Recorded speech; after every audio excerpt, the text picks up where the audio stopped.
J'ai trouvé une stratégie super simple à mettre en place et en plus potentiellement très rentable, mais malheureusement je ne vais pas pouvoir la mettre en place à cause de raisons fiscales.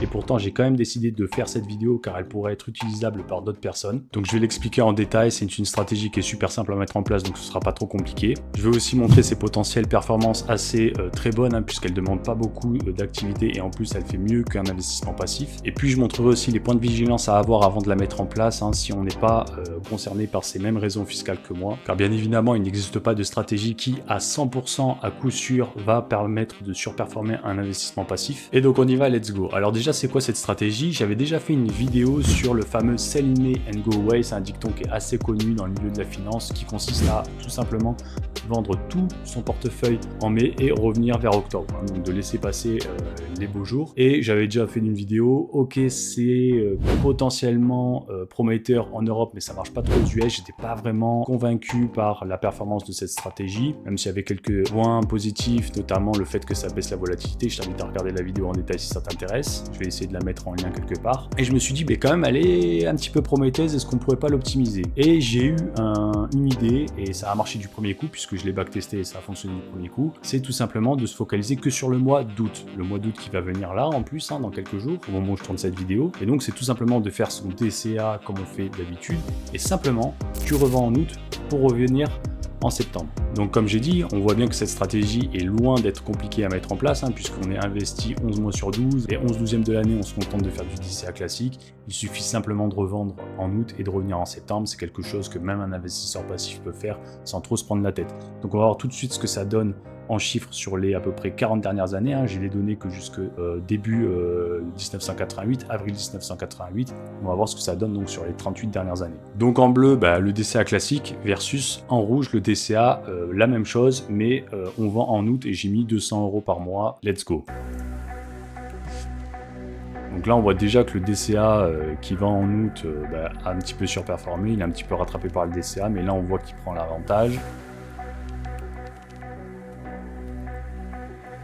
Et on voit que cet avantage se creuse, hein, au fur et à mesure du temps. Voilà. Donc là, on voit une stratégie simple qui bat le DCA. Alors je ne l'ai pas dit, mais l'actif sous-jacent, c'est le Standard & Poor's 500. J'ai pris le marché.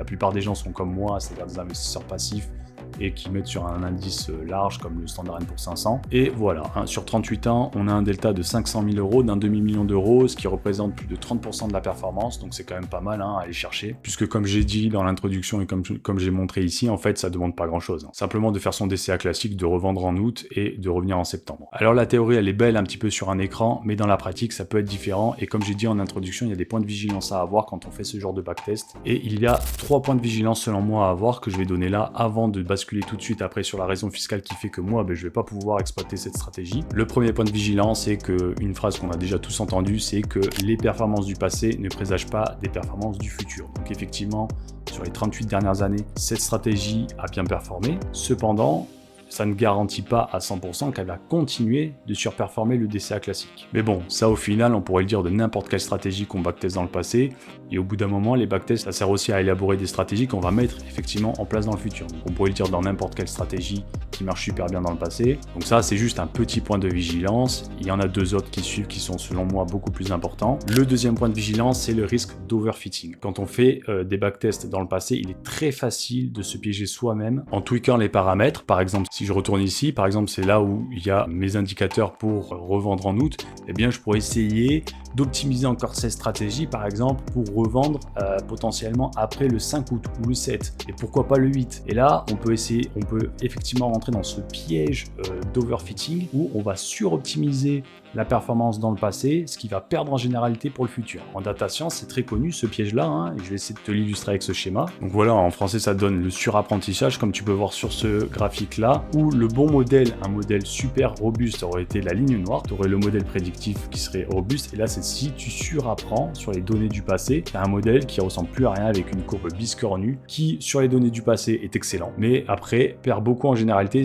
dans les données du futur. Donc ça, c'est le deuxième cas pour éviter donc le surapprentissage. Il faut faire extrêmement attention à l'overfitting. Alors pour s'assurer qu'on n'overfit pas, il faudrait refaire ce backtest, mais sur des tranches par exemple de périodes totalement différentes, hein.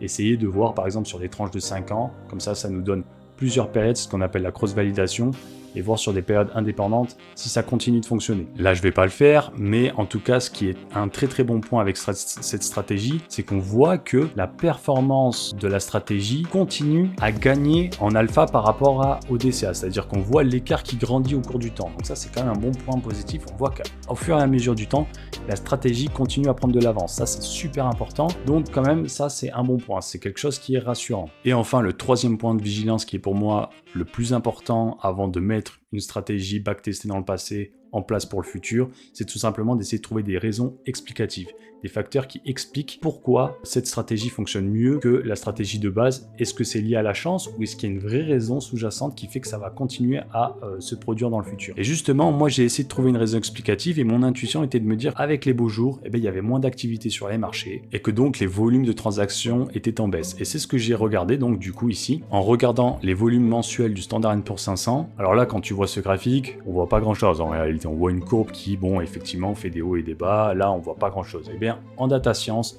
on a des outils pour traiter les séries temporelles, les time series, et les décomposer en saisonnalité, tendance et le bruit. Alors nous, on va simplement s'arrêter sur les saisonnalités et voir s'il n'y a pas effectivement un effet mois d'août. Et là, quand on décompose la série temporelle en saisonnalité, tendance et bruit, eh bien, effectivement, les mois d'août sont très marqués. Tout en haut, on a la série temporelle de base que je vous ai montré tout en haut avant. Et puis après, on a les tendances. Ça nous intéresse pas. Nous, c'est vraiment la saisonnalité. Donc ici, le deuxième chart. Et quand on regarde sur les dernières années, sur les 10-15 dernières années, eh bien, on voit que ça marche tout le temps. C'est-à-dire que les mois d'août que j'ai mis ici, assurés en rouge, eh bien, tombent toujours sur des creux. Donc, mon intuition, mon hypothèse de départ se valide. Et on voit que quand elle n'est pas validée, de toute façon, c'est quand il y avait beaucoup de bruit dans les années 2008-2010, hein, quand il y a eu les crises subprime, les crises de dette souveraine, donc ça peut s'expliquer. Mais sinon, sur les 10-15 dernières années, on voit que ça marche tout le temps en fait. Donc là, super, j'ai trouvé une stratégie qui en tout cas passait pour moi les points de vigilance, hein, parce que bon, les données du passé ne présagent pas